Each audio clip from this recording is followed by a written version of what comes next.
From the Clark Ford Studio in Oxford, Mississippi, MBW Digital proudly presents the Oxford Exxon Podcast. I'd say thanks for tuning in, but why am I going to give you a round of applause for something you're supposed to do, to be frank? And now, here are your hosts, Chase Parham. That broadcast school has really paid off. And Neal McCready. I deserve to be on TV.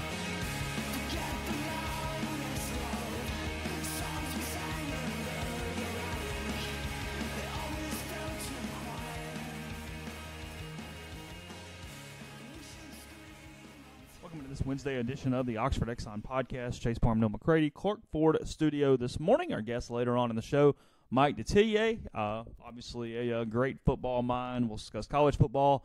Saints paid Michael Thomas $100 million in the last few hours, so we'll probably talk about that as well. So football close to being here. August camp starting for Ole Miss tomorrow, so one day away from that, and we'll hit some different topics today. I don't know exactly what we're getting to, but we'll get there nonetheless with you in just a second. First, the podcast brought to you every single day by the Oxford Exxon.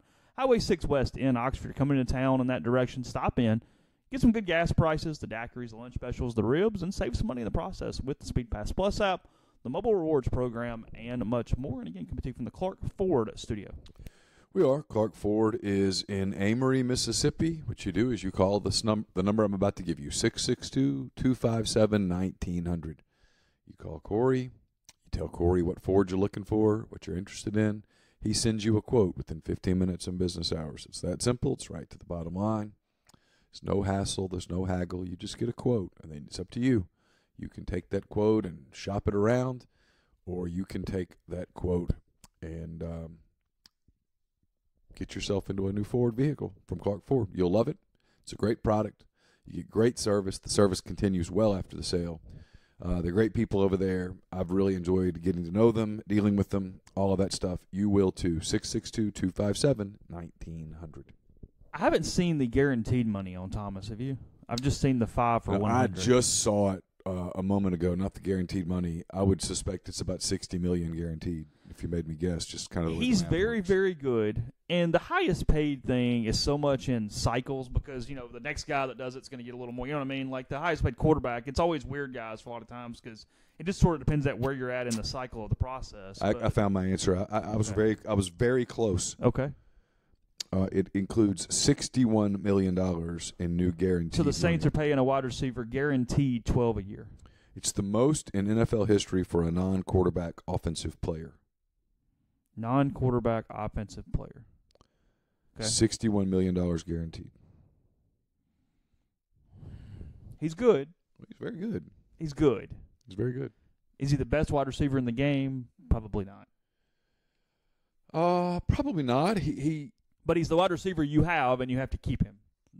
Yeah, I would think letting him walk would probably not be Drew Brees' advice at this point.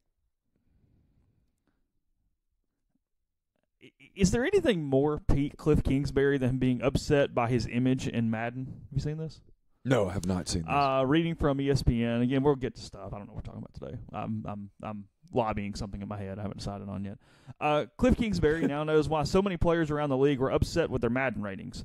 The new Arizona Cardinals coach was sent a picture of what he looks like in this year's game, which will be released on Friday, quote, by one of my really kind friends. All the text said was, quote, looking good, bud. Kingsbury, whose looks are often compared to actor Ryan Gosling's, wasn't pleased. He thought he looked like a zombie, literally. Quote, I saw my picture on there, and I'm not pleased with where we're at right now. We need to talk. Yeah, I mean, listen. If I looked like Cliff Kingsbury, you wouldn't care what you looked like in Madden. No, I'd want that to be reflected in Madden. Yes, I would.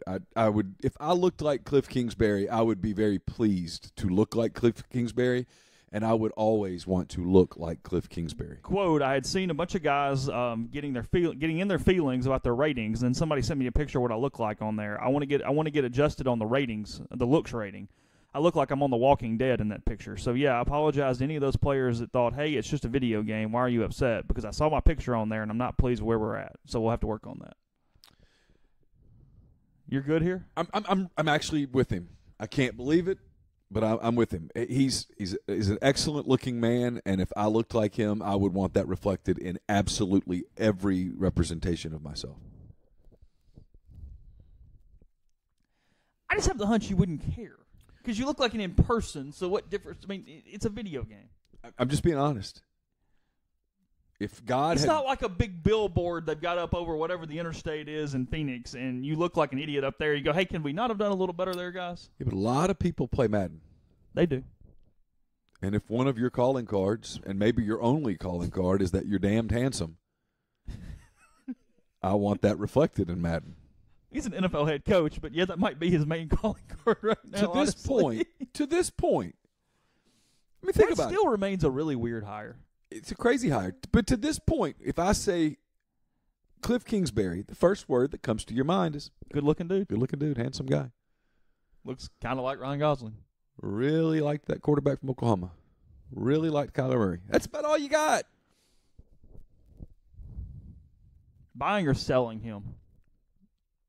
Well, today I'm selling, but I mean, But you get a pretty low price, so do you think there's a chance, kind of is my point. I mean, where are you sort of sitting on Kingsbury at this point? can I ask one more question? Since you come down to be the football gods, how does Kyler Murray do? Because there's my answer. This is a quarterback league, and if you got one, you'll be all right. Well, they put the whole organization in his hands. So if you tell me, hey, Kyler Murray's really good, I'm like, I'm in on Kingsbury. If you tell me Murray's just a quarterback, dude, I'm out. Just a dude. Just a dude, I'm out. Has the same production. I know he has some talent, but the same production as Ryan Tannehill or somebody. Done. Finished. But if you tell me he's the next Russell Wilson or something, well, okay, well, now we're talking. Because I got my quarterback. Yeah. I'll figure it out. In this league? Yeah. Yeah, sure. Of course. Because you'll have a quarterback on a rookie contract. If he's good, you can go out and get everything else you need.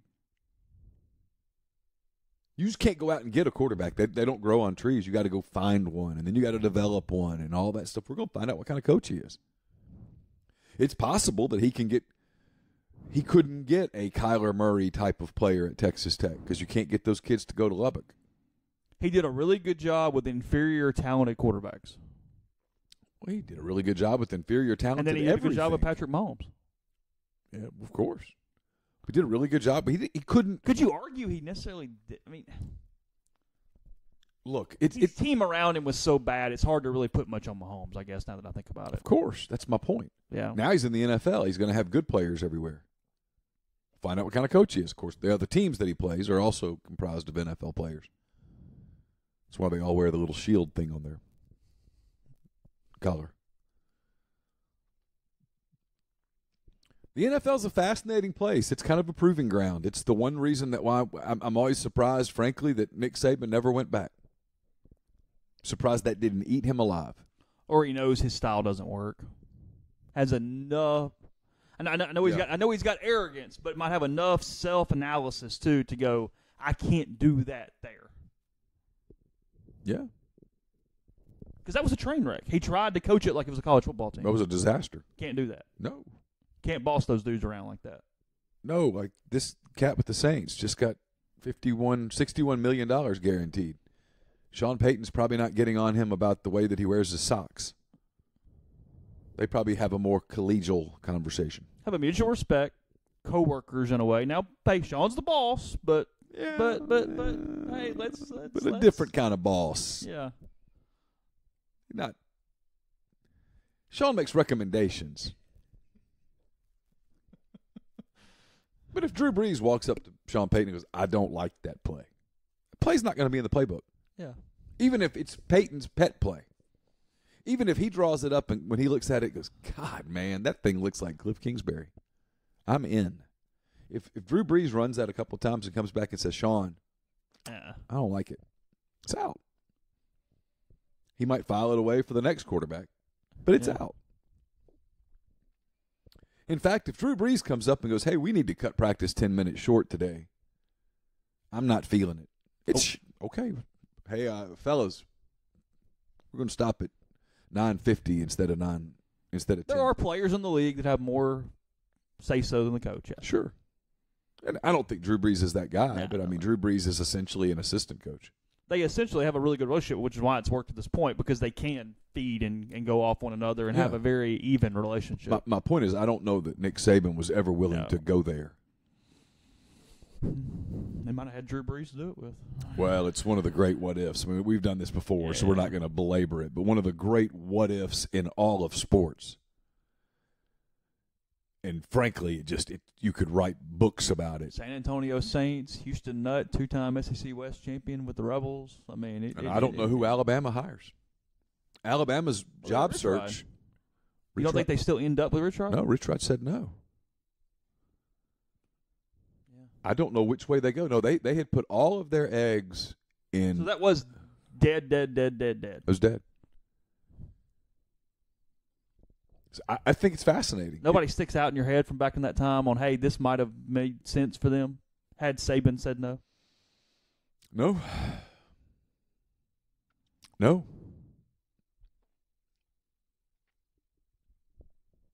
And I know what everybody says. Everybody in Alabama does this arrogant thing of, well, anybody can win at Alabama. Well, they weren't winning. I watched people not win at Alabama. I was there. They were mediocre for a good part of that decade prior to Saban. Yeah, I did a radio show. Joni, Shula. I did a radio show in Mobile for 6 years every day. They never won. And in those 6 years, Alabama did not beat Auburn. And lost to a lot of people.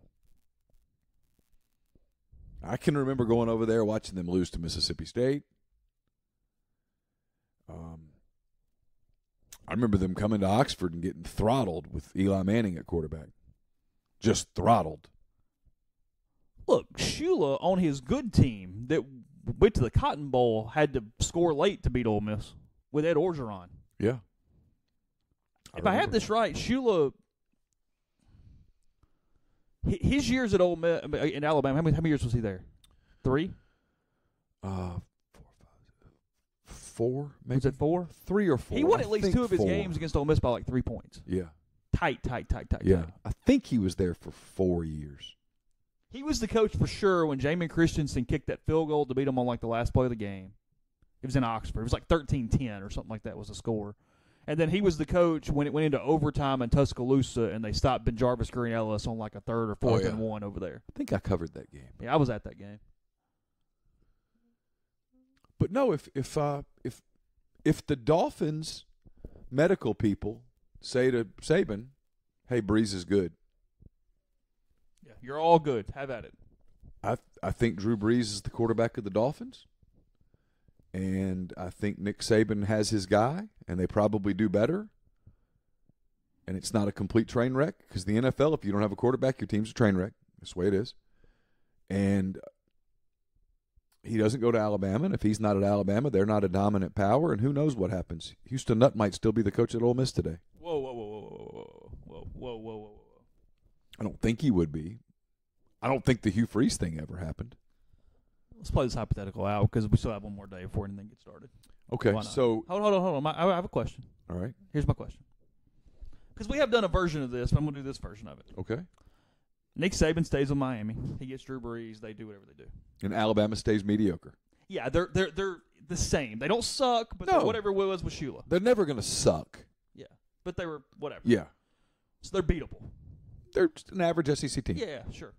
So in 2008, Ole Miss's little resurgence starts a week earlier. They beat Alabama, so they go 9-3, 10-3 in their bowl game. Whoever that is, who cares? They win the bowl game. Okay. Or 11-3, they can go to the SEC title game. Point being, they have a chance to win the West in 2008. And I know LSU's kind of in there too, but just for the hell of my hypothetical, let's play the game out. Okay. In 2009, they would have won the West were it not for Alabama. Yes.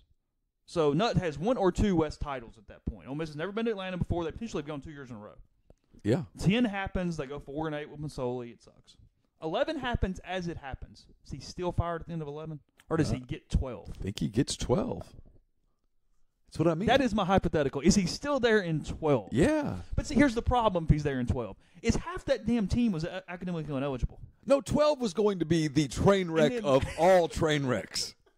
Do you remember how disgruntled Denzel Kimdichie was when we did those interviews at the end of 11 on the Egg Bowl week? He and Cody Pruitt.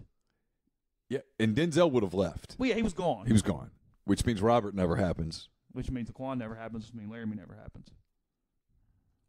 Which means Lindsey Miller Esquire never happens. Ole Miss does not lead the vacated wins category if Nick Saban If Drew Brees' medicals come out, Ole Miss does not have 33 vacated wins. Yeah, I think because listen, if Alabama or it just gets started a year later, and I mean, still. if Alabama's average, Ole Miss beats them in 08 and 09, probably wins the West both at least years. one of those years. Probably wins it both. For of some those reason, years. I feel like another team was ahead of them one of those years. But they beat LSU both of those years. They did. I'm pulling it up. Go ahead and finish out your thoughts. Probably win the SEC one of those years.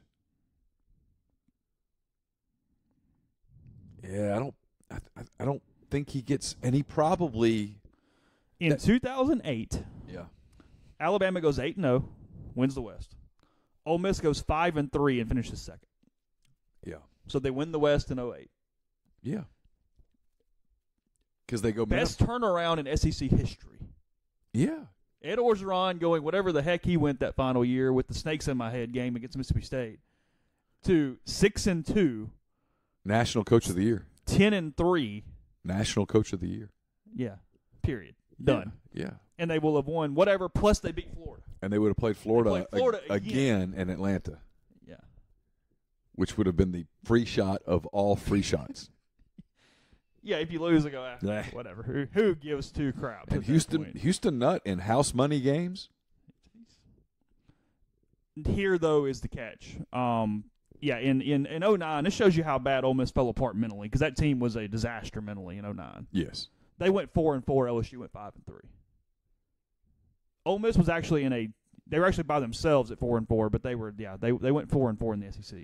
The part that you don't know in a hypothetical like this is how much better would they have recruited getting to Atlanta? Because in 09, Ole Miss lost to Alabama 22-3. Yeah. And it wasn't that close. No, that was that game where there was never a doubt in the world, but the defense played its tail off. It rained all day, and the defense played great. South Carolina, the game we all know, 16-10 in Columbia.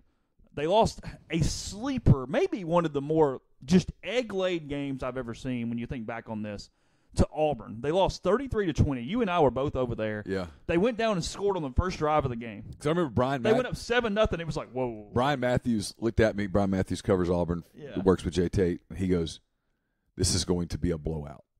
Because Auburn wasn't particularly good. I remember Brian saying, this Auburn team is disinterested. And they looked disinterested to start that Went game. right down. Snead just carried them down. Boom. And then Ole Miss got wrecked from that point on. Yeah.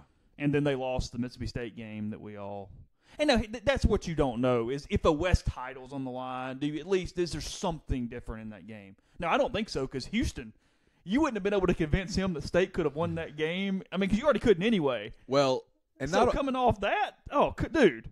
And not only that. He might have just canceled practice that week. If something was on the line, his teams were super tight. If nothing was on the line, his team was pretty good. The tough mental game for them would have been, and I think they still would have won it because they just beat them down. In 08, knowing you're about to win the West because State's awful, is that trip to Baton Rouge. What's your mindset headed to Baton Rouge? Maybe so. Now, that was a beatdown. That was the best game he coached at Ole Miss, my opinion. Yeah, they were locked in. They were phenomenal. They were electric. Yeah. They rattled LSU the entire game. It was one of the first times I'd ever seen an LSU team get mauled at the line of scrimmage the way that they did. Got frustrated, started personal fouls, chippy. I remember saying to you, in fact, I don't know how that game started, but I remember looking down, doing what I do. I watched the line of scrimmage the first couple series, and I think I said to you, Ole Miss is winning this game, and it's not going to be close. The only thought we had at any point where, there could be a problem was, remember, Snead came down on his shoulder at one point in that game. Oh, yeah, Late first half, I think, and it was, but once he was fine, that was it. But it was a precursor to what was coming a few days later because the LSU had a hard time keeping a healthy quarterback on the field. Their quarterbacks were getting hammered. Not like Mississippi State's quarterbacks did, mind you. But their quarterbacks were getting hit hard, which if you were a Mississippi State quarterback watching that game, you had to go, okay, let me do some transitive property here. My offensive line is nowhere near as good as that offensive line. You know what? I need to sprain my ankle this week. If you'd have been Tyson Lee, you'd have found a reason to not play that day, is what you're telling me? I'm telling you, had I been Tyson Lee, It was Tyson Lee and Wesley Carroll. If I would have gone and found a girl on campus who had a really bad case of the flu, and I would have made out with her. Who's got mono? No, I need the flu. You don't want mono because that takes a little too while to kick in, just in case? I need something that's 103 degrees and chills and throwing up. Right. I need to be sick. All right. We're going to go to Mike Detillier in 1 minute on the show. Before we do that, I'm going to tell you about community People pay mortgage. us to talk. People pay us to talk about this stuff. It's, hey, as Don King says, only in America, baby. Mike Detillier coming up. Before we do that, I'll tell you about Community Mortgage, Oxford, Memphis, Stillwater County, and Chattanooga. All underwriting and processing is done in Memphis. So you're getting local underwriting and understands your market, a leader in condo financing and the float-down option, and let you know that rates are as low as they've been in about 2 years. So maybe it's time to refinance. Maybe it's time to make that purchase. 662-234-2704 or JLOWE@communitymtg.com. The podcast is also brought to you by our friends at Grenada Nissan. If you're in the market for a Nissan vehicle, Grenada Nissan's the place to go. They've got a complete selection of new and previously owned Nissan vehicles. Go in, test drive one today. You'll be happy you did. It's GrenadaNissanUSA.com. We're also brought to you by Dead Soxy. It's hot out there. With that heat comes the inevitable debate of sock or no sock with your loafers. So save your feet, your shoes from making their own impression, and get yourself into some no-shows from Dead Soxy today. You really need to experience the difference a quality sock makes. Go to deadsoxy.com, enter the code Rebel Grove at checkout, 30% off all orders, including sale items. Don't miss 1 minute of the action at the Vault this season. Ole Miss football arrives in September. Reserve your season tickets with the new 2019 season ticket pricing for just $299. For more information, visit OleMissTix.com. We're also brought to you by Pinnacle Trust based in Madison, Mississippi. They provide detailed, specialized investment management, financial planning, retirement planning for individuals and businesses, and much more. They treat investing like a commodity. Decisions are made using objective information and research, not emotions. So regardless of your level of wealth, do yourself a favor. Get in touch with Pinnacle Trust. Sit down with them. They'll listen to your goals, study your expenses, and they'll put forth a comprehensive, detailed financial and retirement plan that is built just for you. It's pintrust.com, PINN trust.com. My mailbag will be out at some point today, I hope. At least that's the plan. It is brought to you by the Westin Jackson Marriott property. You can accrue Marriott points. You can use your Marriott points for a relaxing end-of-summer weekend or getaway. Restore serenity to your soul while you're there by visiting Soul Spa, and then check out Estelle Wine Bar and Bistro, where you can sip on a creative craft cocktail, enjoy their curated wine list, and enjoy absolutely delicious fare from Chef Caden. All of that at the Westin Jackson. And we're brought to you by John Edwards of Regency Travel Incorporated in Memphis. If you're thinking about an end-of-summer trip, maybe you're already starting to think about a holiday trip, maybe you're even thinking about next summer, whatever the case may be, get in touch with John. Tomorrow on the show, I'll go over some of the trips that you all have booked through John. A lot of cool stuff. He's part of Virtuoso. It's a worldwide network of travel partners that allows John to supply his clients with added values and unique benefits that are simply not available to other travelers. What you do is you give him a call, you give him some parameters, you give him a budget, and he gives you options. And you don't have to live in or near Memphis to take advantage of his services. 901-494-3387 or send him an email, jedwards@regencytravel.net. Now here's Mike Detillier. Mike, good morning to you. Glad that you are giving us a little bit of time today. We'll start with the Saints. Michael Thomas obviously getting the 61 guaranteed, the 5 years for $100 million total. Just kind of your immediate thoughts on that from the salary standpoint, how big that is, and just kind of how that sets the Saints up for the next few years at least. Well, literally since, I guess, February, I felt as though it would be a $100 million contract. The guaranteed money is a little bit more than I thought it would be, and that's the key to this deal is the guaranteed money. It's not Major League Baseball or the NBA. And so, listen, Mike's earned it first 3 years in the NFL. He's caught more passes than anyone in the history of this league. And, man, he's a competitor. Young guy, 26 years old. He's a huge part of this offense. And he's the straw that turns the drink. Other than Drew Brees, he's the guy. And in this pitch and catch game, the receivers are getting paid just like the quarterbacks are, so to speak. And he certainly deserves it. And he's a guy that takes training camp almost just like you would a game. He's told me before that, listen, if you don't bring it each day, I'm going to embarrass you. And each day, he practices like he plays in a game. And he's all out. And if you're a defensive back trying to guard him, you find out your worth real quickly. So thrilled that it's done. It's a little bit more on the guaranteed contract than I thought. But the $100 million is no surprise to me. That's what they were shooting for, and he'll be the top receiver for a little while, and it won't be long before Julio Jones eclipses him. I want to stay in that division for a minute. There's a lot. It seems we do this every preseason. The media and everybody kind of adopts a couple of teams as this is going to be the sexy team, and there's a lot of Atlanta Falcons buzz this year. I don't see it. What am I missing, or am I right in sort of assuming what I assume, which is I kind of think the Saints are going to run away with the South again? No, I think it's going to be tight this year. I really do. The Falcons are a good football team if they're healthy. They've shown that last year they were decimated by injuries in the secondary. And then you had Debo Jones miss a huge part of the season along with Devontae Freeman. And that's tough to overcome no matter what.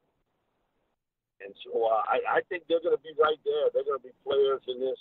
I think the wild card is Carolina, which went through a roller coaster and a half last year, but he started out fast and then really tailed off. The uncertainty with Cam Newton, with his shoulder. They've got a big-time player, certainly in McCaffrey. And I think DJ Moore is a budding superstar on offense for him. We have to watch their secondary because that's what teams picked on them. And, Dante, who was with LSU, I think is going to turn out to be a pretty good player. But can they get a pass rush? And I think that's going to be a big key. It's not so much what they do offensively. And we've seen it when Cam's been healthy. He's been a really good player. But he's had some difficulty. He's taken some big shots in this league. I think it's a much tighter NFC South this year than a year ago when the Saints ran away from it. Ran away with it, so to speak. And I think Atlanta's going to be fighting New Orleans for the top spot. I think the Saints still win it, but I think it'll be real close. The other kind of sexy NFL team right now, obviously, is the Cleveland Browns with Baker Mayfield and Odell Beckham Jr. and all of that. Everyone's talking about it. When you look at Cleveland, what are your expectations for them as a guy who really knows the game? A lot of unknowns. How do you keep all that offensive talent happy? You only got one ball.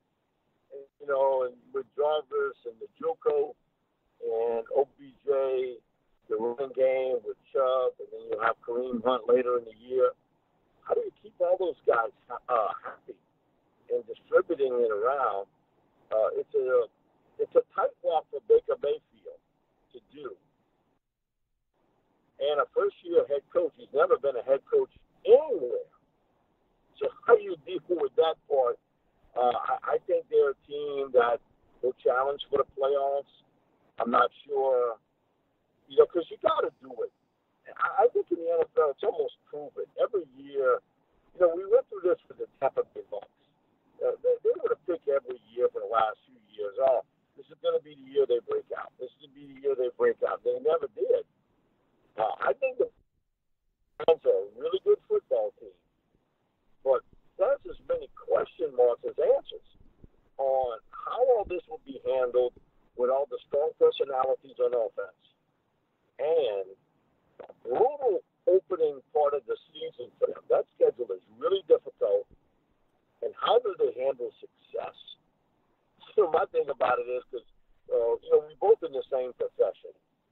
you see people when they first start, and, you know, the nicest people, hard work, and everything else, give them success and see how they react to it. Some don't handle it well. And I think that's the big part with the Browns. How are they, not how they handle not playing well. It's how they handle success. Some people have difficulties as much in that as they do when they don't have success. Yeah, I have no idea what I expect from them. Other than I expect them to be entertaining. From a consumption standpoint, they will be fun to consume. In terms of what they'll actually produce, I just have absolutely no clue. Yeah, I think everybody's a little bit, and even people in Vegas who do this for a living, has a lot of, I don't know about the Browns. And I think a lot of it has to do with the early part of the schedule. I think this team, once they get it cranked up, will be really good. But you look at the early part of that schedule, that's not easy. And how all this will all gel. Because we all know one thing about preseason. The first teamers don't play together. You know, so you starting the season, you know, with a fairly new group of guys and how all that gets handled with a first-year head coach is interesting. Not everybody's Sean McVay. You know, you just look at his success with the Rams, and everybody's looking to get the next one. But for every one like McVay, there'll be 5 or 6 of them that can't do it, nothing close to what he has been able to do in L.A. He's had some really interesting comments about the Super Bowl, about his performance specifically in the Super Bowl, saying he was basically out. Bill Belichick coached circles around him that day. Oh, no question. Yeah, which I think is if I'm a Rams fan, I'm very encouraged by my coach making comments like that, because it tells me that when he does his self-scout, he does a really objective self-scout. So with that being said, what do you expect from the Rams this season after they got so close to winning a championship? Well, the team out west, they are going to be hunted, you know, and there were some last year, but man, now, back-to-back years with that type of success. I think we got overlooked in the Super Bowl. What a great job Wade Phillips did defensively with all those personalities that, you know, when you're winning, it's not bad. You know, everybody's happy. But he kept that group together when the offense was getting most of the ink throughout the year. And you still have, other than the passers in this league, I think Aaron Donald's the best player in the NFL. You know, he is a phenomenal football player. And he changes the game up front. Even when he's double teamed, he still makes one big play after another. And they're a good football team. They're a little old up front along the offensive line, but they've spent some early draft choices on that to try to rebuild. And they've got a young running back to back up Todd Gurley, because we know, with his athletic knees, he won't be able to carry as much of a load. But they get Cooper Kupp back, who I think is a huge football player for that team, and that he gives you that short intermediate guy that always seems to get open. So the Rams are going to be major players. If you're looking at it in the NFC today, to me, I think it's clear-cut. Saints, Eagles, Rams. Those are the 3 best teams in the NFC. Yeah, that's interesting about Philadelphia. Here's my only question about Philadelphia is this: the last couple of years, and it's the obvious thing. Carson Wentz, when he's healthy, is terrific. He's had a hard time staying healthy, and they've been kind of bailed out by Nick Foles a couple of times. He's gone now. If you're coaching the Eagles, does that make you do things differently with Wentz, knowing that maybe you don't have as much insurance as you've had in the past? Probably a little bit more on the amount of reps of playing time, but when everything starts for real, there's nothing you can do about it. You just gotta It's just been a little bit unlucky, you know. And we've seen it here in New Orleans with a guy like Teron Armstead, who is one of the elite players at left tackle in this game, but he's had difficulty staying healthy for a 16-game stretch. And you're right, they don't have Foles to fill him out. And that's a lot on Doug Peterson. But when you pay Carson the kind of money you're paying him, and he's the guy, you're expecting him to have that big year. I just think last year, what a great coaching job Peterson did with most of his running backs hurt, and he lost a couple of them in free agency. His secondary shredded by injuries. Man, they got into the playoffs, got a little bit of luck, and sometimes, listen, when you win the Powerball and a lot of it's not because you're smart thinking numbers, it's because you're lucky. They got a crazy deal in Chicago where, the kicker missed the field goal, he, bangs it off the uprights, and then they plowed the Saints off their feet here. That was a really tough football game for New Orleans to get into the NFC Championship game. Man, Doug Peterson does a fantastic job. One of the most well-coached teams in the NFL. And I got a feeling, it's a strong one. It ends up being Saints-Eagles in the NFC Championship game. And these two old buddies, with Sean and Doug, go after one another. It's a heck of a franchise, and what Peterson has done to turn that around, just the mentality of it. And he came to a couple of our camps many years ago when he was a head coach in the high school ranks here. You could tell he had the it factor. And, you just look at Carson, that receiving core, the offensive line, when they're healthy, is one of the best in the league. They can put pressure on the quarterback. They've gotten better in the secondary because they've gotten healthier. And he does a great job picking the right players for his team. I think that's always important. It's not about picking the best player on the board. That's a bunch of malarkey. That's something you hear from a general manager. It's picking the best player for you.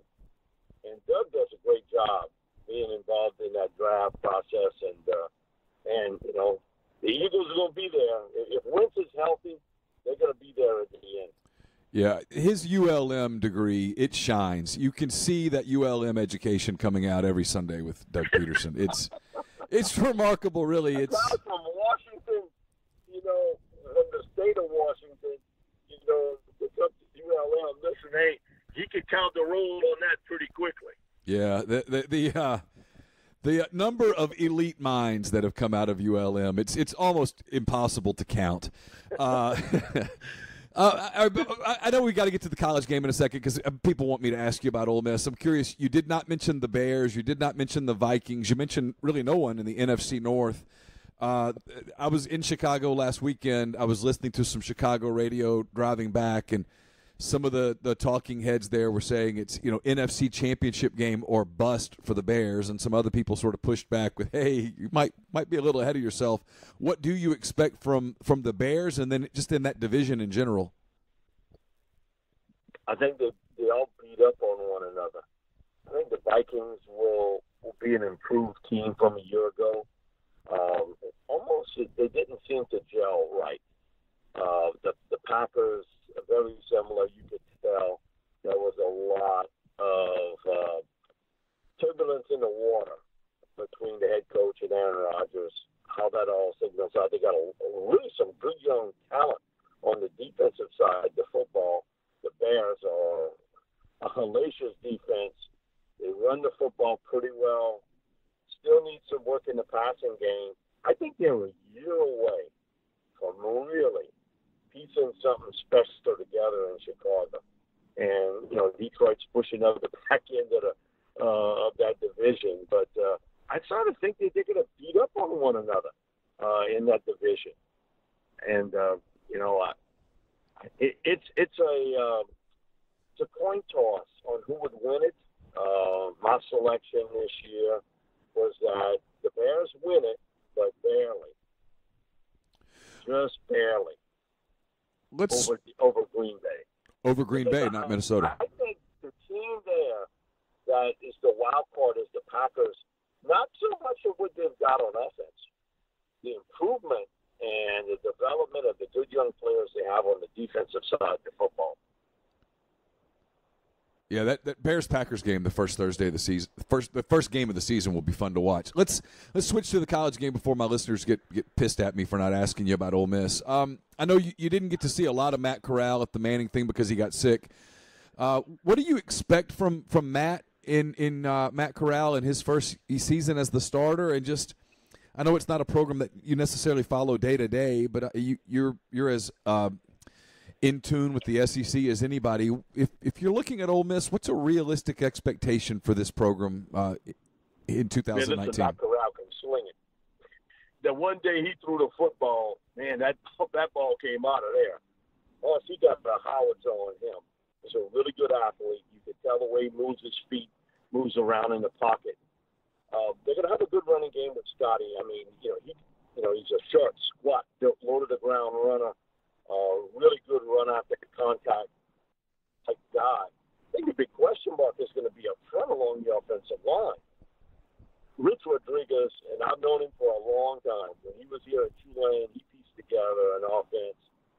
They got more talent at Ole Miss today on offense than they had at Tulane at that time, and he did a fabulous job.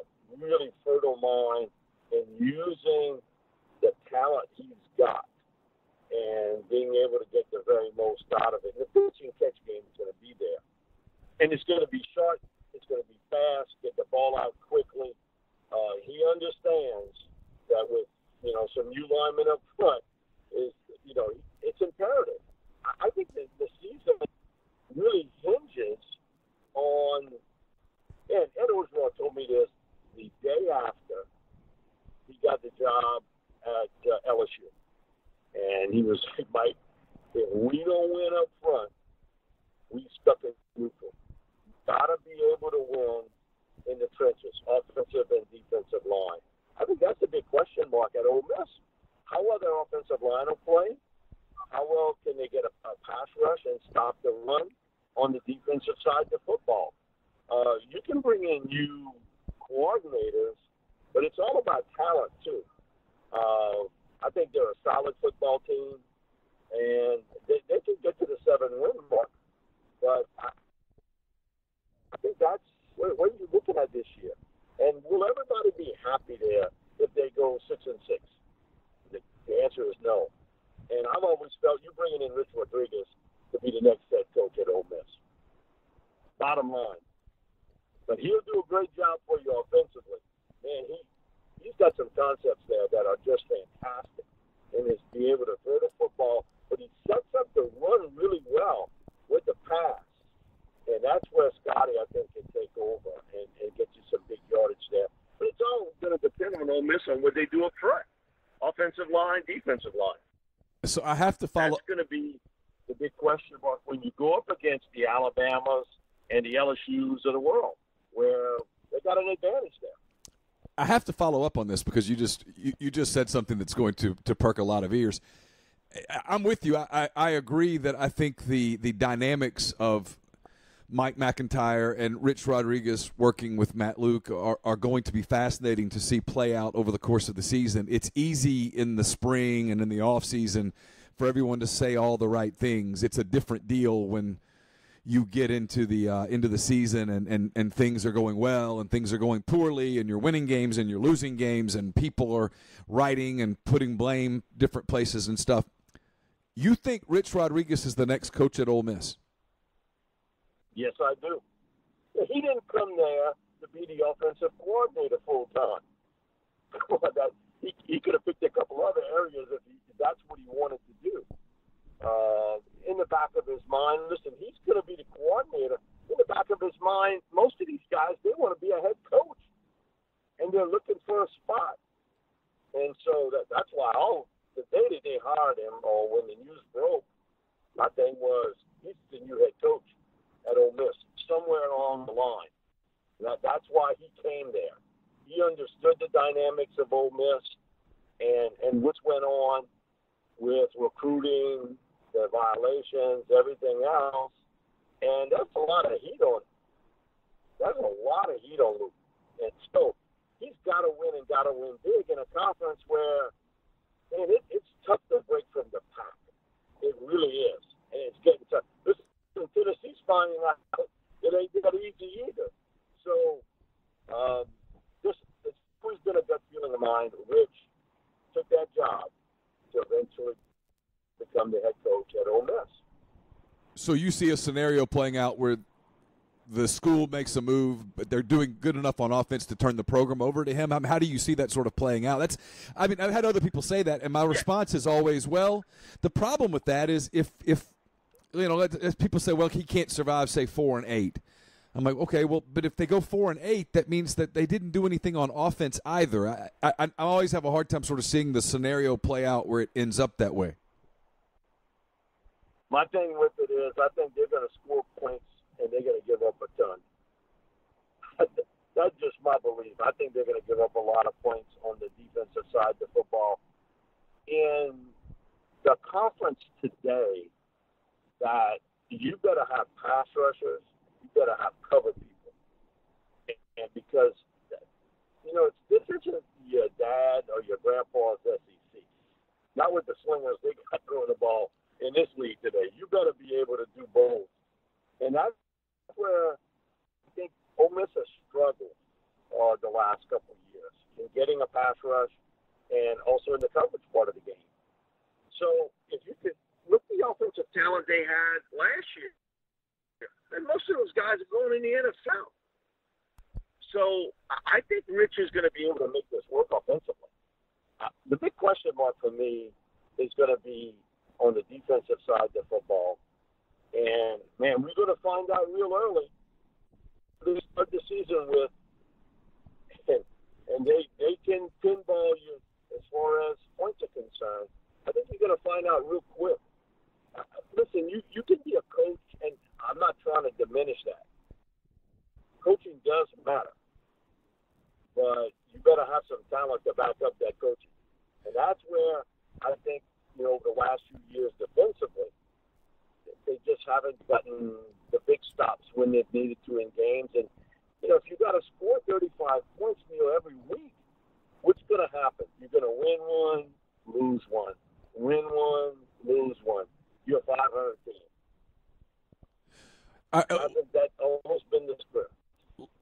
I can't thank you enough for your time. But before we let you go, because you're such a resource, I feel like I just have to ask you this because we've talked so much, God, I don't know, for months on this podcast about the importance of the first two games. Ole Miss, as you know, opens the season in Memphis, August the 31st. 1 week later, Arkansas comes here. That game last season was an absolute coin toss in Little Rock.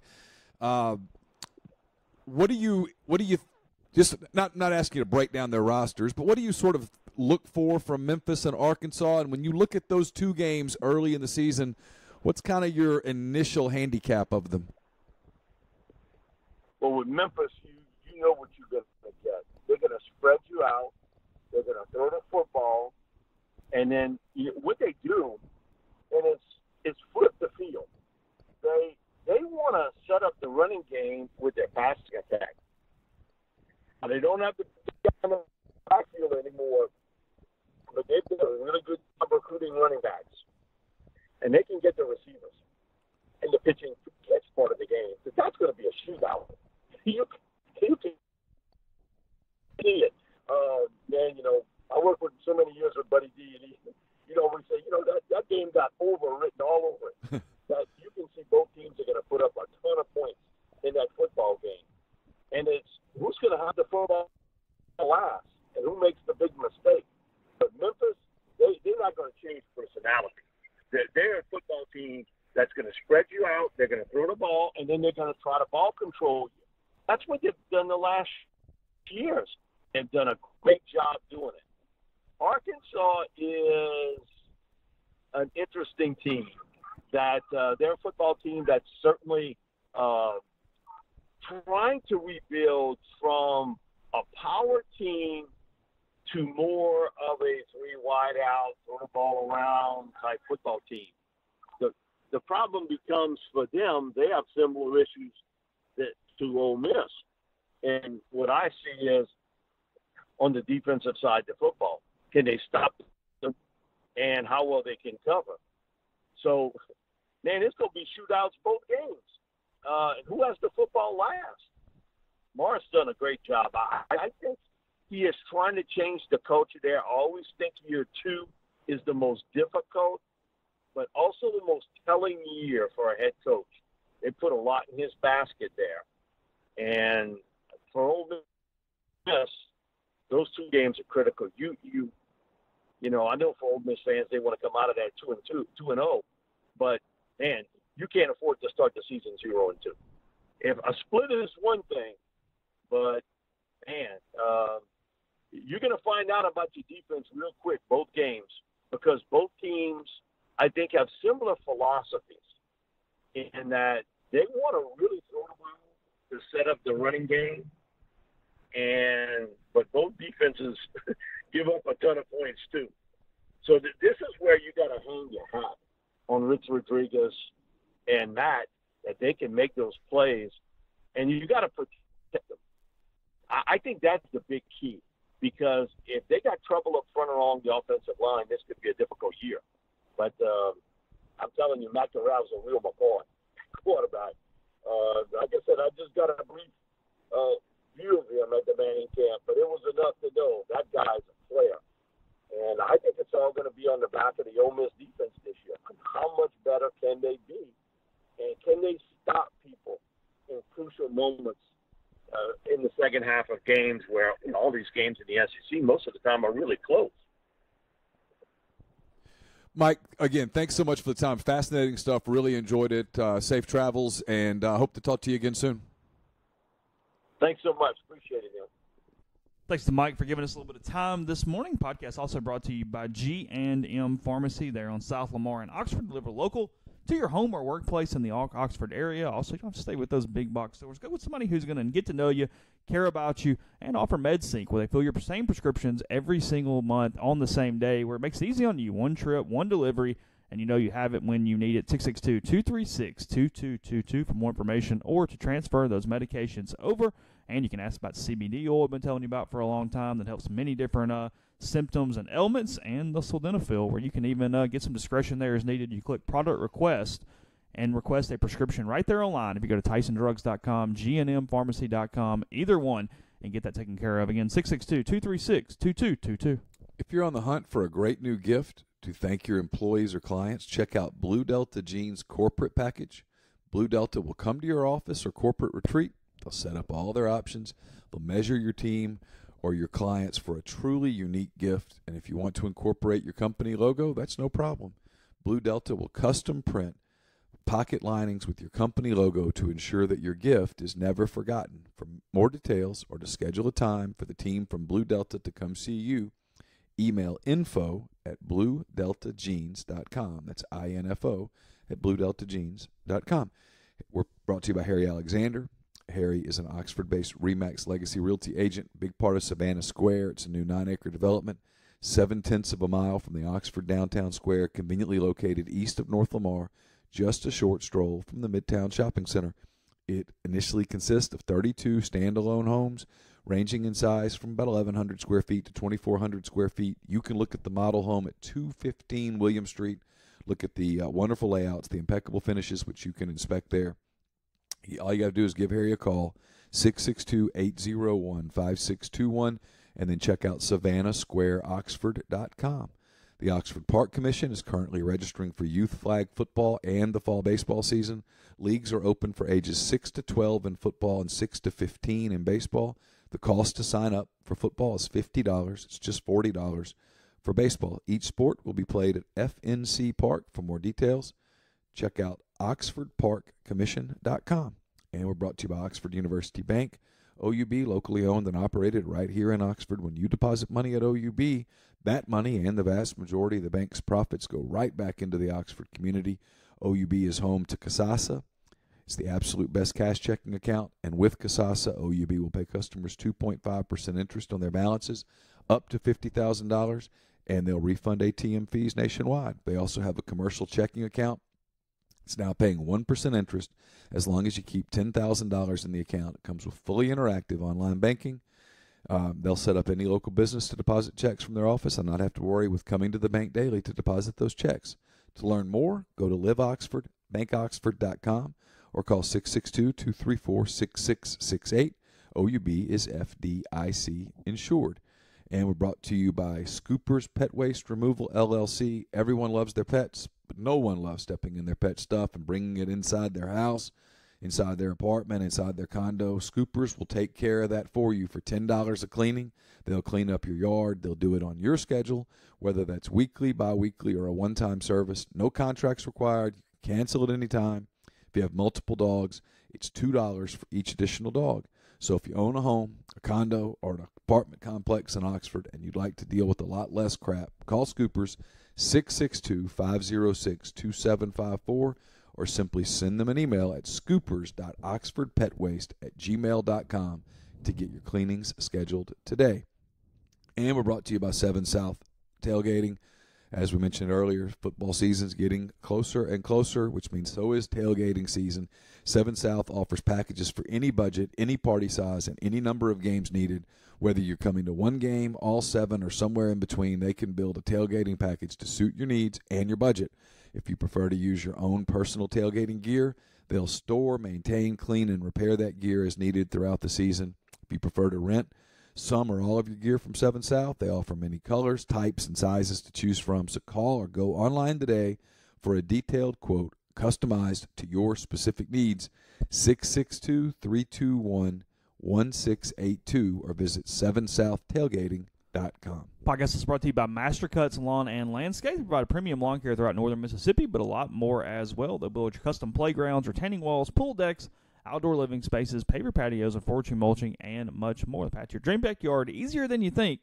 Go mastercuts.com or a free quote with 662-607-7773. A little bit, this is actually old news, but 100% for sure. Jordan Fowler leaving the Ole Miss baseball program, the rising junior left-hander. He was really good as a freshman, filled the midweek role a little bit, and had a good postseason, kind of a couple really good starts there late in the year. That brought some chances of him getting into the rotation. However, as a sophomore, never really filled a role.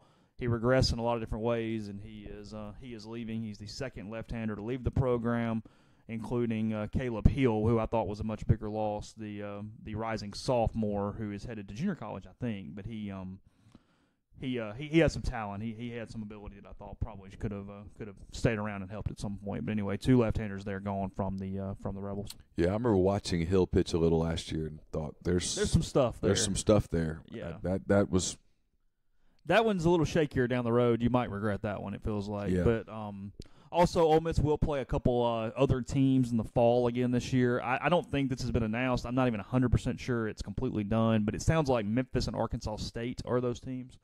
They play Delta State and Little Rock last year, if I have that right. So it'll be an off weekend. It'll be a home football. It'll be some time where you can watch it if you have a desire. But they will play 2 games against other teams this fall, and I believe Memphis and Arkansas State are who those are going to be. So just a little heads up there is baseball is ways away, but some news is happening. Let's see. Oh, I didn't catch this last night, but I saw Twitter go crazy about it. So what the heck happened on The Bachelor last night? Oh, golly. All right, so I mean, we've already made this show a blank show. Here's what's kind of weird, and this is people are going to have a really tough day with us today because we've discussed Cliff Kingsbury, hypotheticals, The Bachelorette, and then we had Mike Detillier. Really, football. Really, it's all encompassing when you think about it. I mean, we multitask around this place. I mean, you're doing a bourbon podcast. I'm working on another podcast that's going to launch soon. I mean, we got a lot going on. We're media consultants. We might have really missed the opportunity to get Aaliyah to do a Bachelor podcast. It's not too late. Bachelor in Paradise starts now.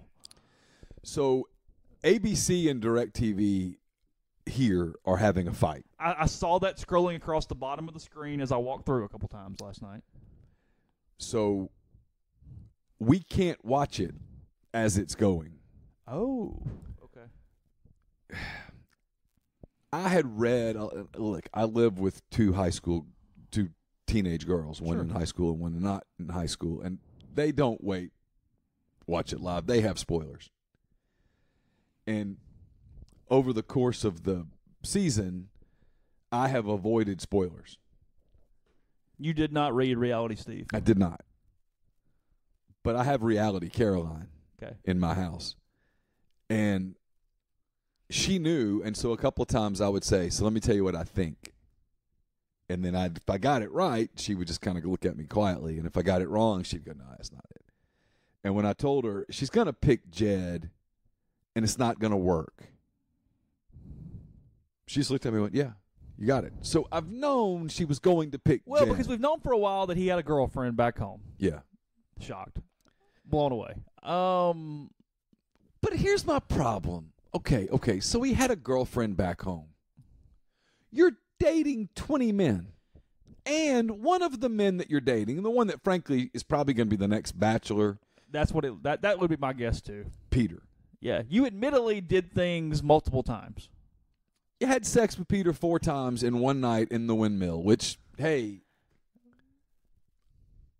good on you, I guess, right? I don't care. Whatever.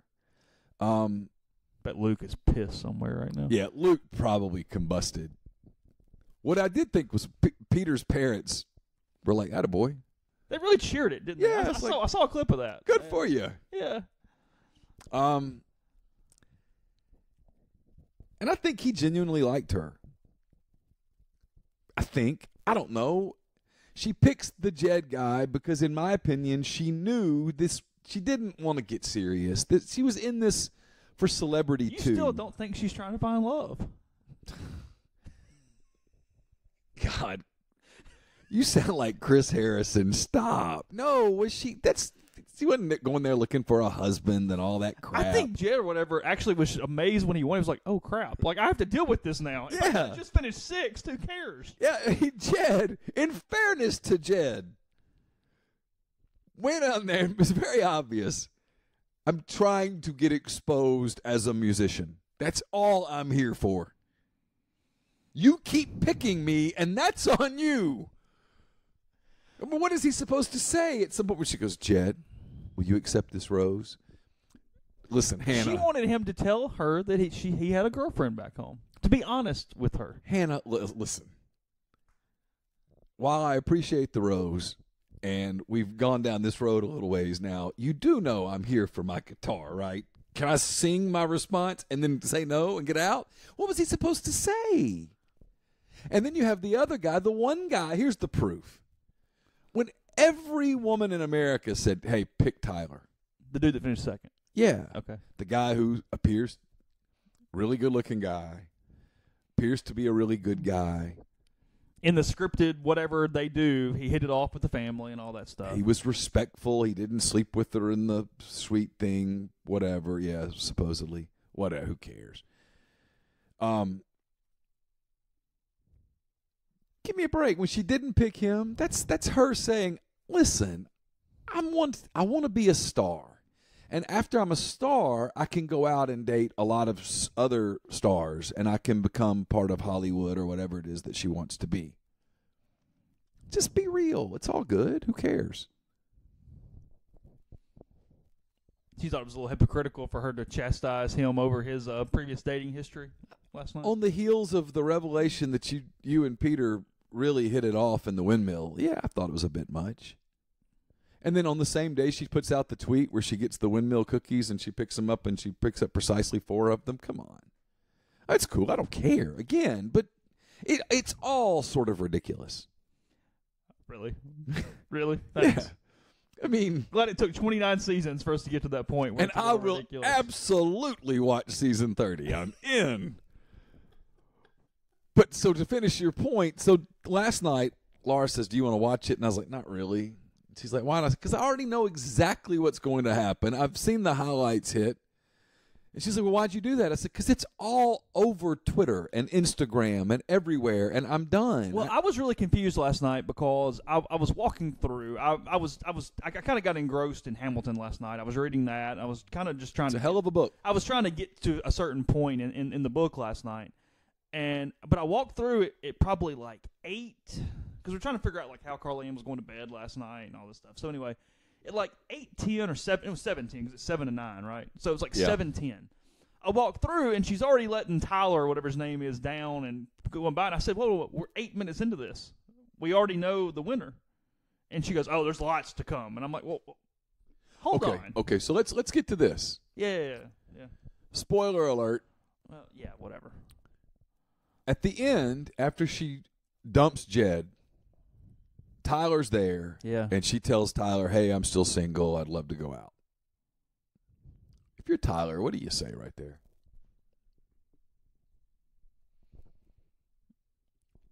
I have a feeling Tyler could find a date right now in America. Oh, He could have taken his pick from that live studio audience last night. yeah. Tyler could make some windmills turn right now. Let's put it that way. I mean, dude is.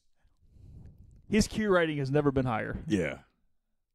He needs to capitalize off this somehow. Yeah, I think.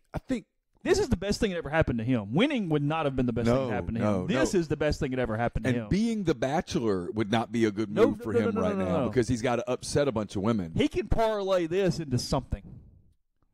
Oh, can you imagine his DMs right now? Wow. Wow. Electric. I think I'd have to say, Hannah, listen, no offense, but I'm good. I'm good. And if I'm not good now, I'm going to be really good soon. Thank you. Really. Thank you. Thank you. I can't thank you enough. Hey, we can be friends. Let me just tell you. You should call Peter. Yeah, we can be friends. I think if she called Peter right now, he's like, I'm about to be the Bachelor. No, I'm good. Listen, I'd like to thank you. I want you to know that when I speak of you, I will speak well. Now, she could call Luke, and that would be an interesting call. Well, I'd have a shot there. Yeah, because I think he would forgive her. I think he would forgive, but I think he would always bring up her night with. It would be so passive aggressive. Every time they had an argument, he would say something about Peter. Yeah. Hell, every time he saw an airplane, he would think of Peter. It would just be the end of it. Yeah, because he's psycho jealous and stuff too, I think. It's probably enough for the Bachelor talk, and it's going to be a little choppy here because we're going to fill you in a little bit of a secret as we're getting here toward the end of today's podcast. We taped all the parts with Neal and myself first. Then we spoke to Mike Detillier, as you have heard, and he talked the NFL, he talked college. Then he dropped a bit of a bomb, to be honest, that he had an opinion about Rich Rodriguez as the next head coach of Ole Miss. He's very complimentary of Matt Corral. Again, you guys have heard it. But point being, we did not hear it. We heard it after you guys did, in a way, because we just now heard it to this point of the podcast. So we will talk about that tomorrow. Come back in the morning. There's a lot to digest. Yeah, I kind of need a minute, so that's probably a good idea. We'll let me say this about Mike Detillier real quick. Dude is awesome. I still think some sort of stump Detillier is a good plan for the fall if we can get him to do it. If I could get him to do it, I think it would be a lot of fun. Yeah. If anybody out there, I'll throw the one out there. If anybody out there would like to dip your toes in the advertising podcast thing, and you want to try to sponsor a Mike Detillier segment, holler. I'll see if I can incentivize something for him a little bit. Yeah, so we will discuss plenty of that in the morning here on the podcast. So we're not forgetting about it. We didn't just overlook it and immediately start talking about ABC and The Bachelor. There was a reason why that happened the way it did, because you're probably throwing things at your radio or your phone or whatever it was you listened to it on. Justifiably. So, yeah, I understand. I get it. So we'll hit that tomorrow with you guys. Again, we'll talk to Jeffrey tomorrow, and really we thank Mike a ton for his time today. So hope you enjoyed. We'll be back tomorrow.